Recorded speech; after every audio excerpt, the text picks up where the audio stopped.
Hello friends, आप देख रहे हैं स्पोर्ट्स विद रवीश। मैं हूं आपके साथ रवीश बेस्ट और बहुत बहुत स्वागत करता हूं आपका हमारे चैनल पर। और जिसने भी हमारे चैनल को अभी तक सब्सक्राइब नहीं किया है वो प्लीज़ चैनल को सब्सक्राइब कर लीजिए, बेल आइकन को दबाना ना भूलिए ताकि नोटिफिकेशन आपको टाइम टू टाइम मिलता रहे।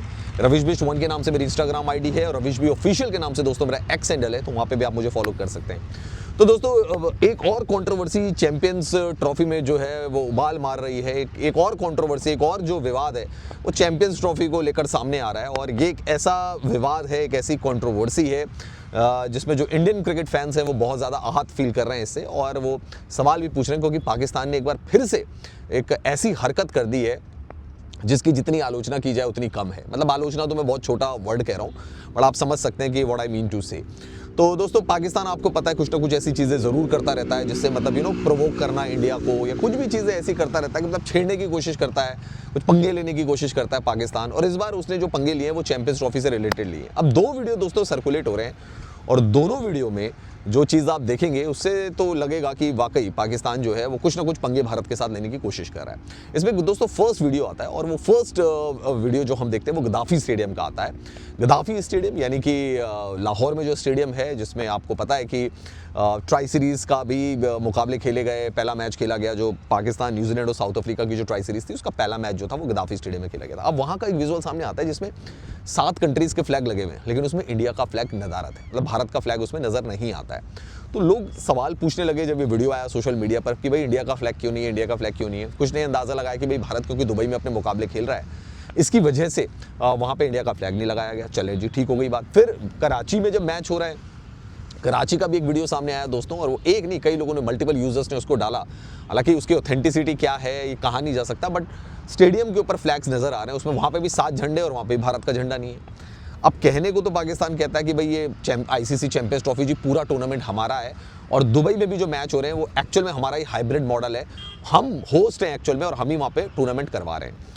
तो भाई अगर आप ही टूर्नामेंट करवा रहे हो और वो आपका सेकंड वेन्यू है तो कम से कम भाई इंडिया का झंडा लाहौर में भी होना चाहिए था और कराची में भी होना चाहिए था। कहीं इनको ऐसा तो नहीं लग रहा पाकिस्तानियों को कि कहीं इंडिया का झंडा लगा दे तो कहीं इंडिया क्लेम कर देगा कि पाकिस्तान भी मतलब हमारा हो गया। यही समझ में आ रहा होगा कि मतलब अगर इंडिया का झंडा लग गया तो पाकिस्तान गया हिंदुस्तान के पास। तो इससे डर के कहीं ऐसा तो नहीं है कि लाहौर के गद्दाफी स्टेडियम में और कराची के नेशनल स्टेडियम में इन्होंने इंडिया का झंडा नहीं लगाया, या जानबूझ के इनकी सोच थी कि भाई हम इंडिया का झंडा लगाते ही नहीं है, छोड़ो यार कौन पूछ रहा है, हम अपनी कंट्री में 7 का झंडा लगाएंगे और इंडिया का झंडा लगाएंगे ही नहीं। तो ये शायद इनकी मंशा रही होगी जिसकी वजह से ऐसा हुआ है। अब देखते हैं दोस्तों दुबई में जब मैच होता है तो क्या वहाँ झंडे लगाए जाते हैं 8 के 8 कंट्रीज़ के, नहीं लगाए जाते हैं, क्योंकि वहाँ पर भी तो बहुत सारी ऐसी कंट्री होंगी जो दुबई में खेलने ही नहीं आएंगी। भाई दुबई में भी अगर देखा जाए तो सिर्फ 4 ही कंट्रीज़ तो खेल रही हैं, एक इंडिया, एक पाकिस्तान, एक बांग्लादेश और एक न्यूजीलैंड। तो इसका मतलब बाकी की जो 4 कंट्रीज जो दुबई में मैच नहीं खेल रही हैं, फिर उन 4 कंट्रियों के भी झंडे नहीं लगने चाहिए। अगर वहाँ पे सबके झंडे लगाए जाते हैं, सारे मेंबर नेशन के झंडे लगाए जाते हैं, तो मेरे हिसाब से फिर वहाँ बाकी के 4 कंट्रीज के भी झंडे मत लगाओ।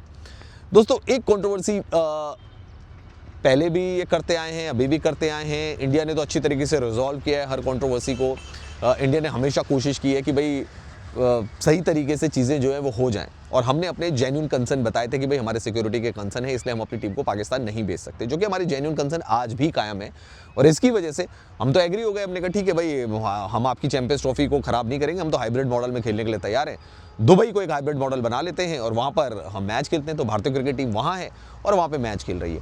लेकिन जो पाकिस्तान जो हरकतें करता है बार बार, मुझे लगता है दोस्तों उकसाने की हरकतें होती हैं, भारत को चिढ़ाने की हरकतें करता है कि 7 फ्लैग्स का जो वीडियो सामने आ रहा है, 7 फ्लैग्स हैं, उसमें एक इंडिया का फ्लैग नहीं है। कायदे से वहाँ पे 8 कंट्रीज़ के फ्लैग पाकिस्तान को लगाने चाहिए थे। जैसा कि मैच में देखते हैं कि मैच में तो 2 कंट्री होती हैं, एक होस्ट कंट्री का फ्लैग होता है और एक आईसीसी का फ्लैग होता है। सपोज करिए अगर इंडिया और बांग्लादेश खेल रहे हैं तो इंडिया और बांग्लादेश का फ्लैग होगा, साथ ही साथ जो होस्ट कंट्री पाकिस्तान उसका फ्लैग होगा और एक आईसीसी का फ्लैग होगा। तो फिर मेरा सवाल वही आ जाता कि जब दुबई में मुकाबले खेले जाएंगे, दुबई में तो सारी टीमें आ नहीं रही हैं, तो जो बाकी टीमें नहीं आ रही हैं, क्या आईसीसी अगर सारे कंट्रीज़ के फ्लैग वहाँ पे लगाता है, क्योंकि वहाँ पे भी तो 20 तारीख को चैंपियंस ट्रॉफी का पहला मैच होगा, वहाँ पर का दुबई का पहला मैच होगा, बाकी तो 19 को पाकिस्तान में हो जाएगा, तो क्या वहाँ पर भी ऐसे किया जाएगा? आपका क्या सोचना है दोस्तों? आप क्या सोचते हैं इस पूरे विषय के बारे में? कमेंट सेक्शन पर जाएं और कमेंट ज़रूर करें।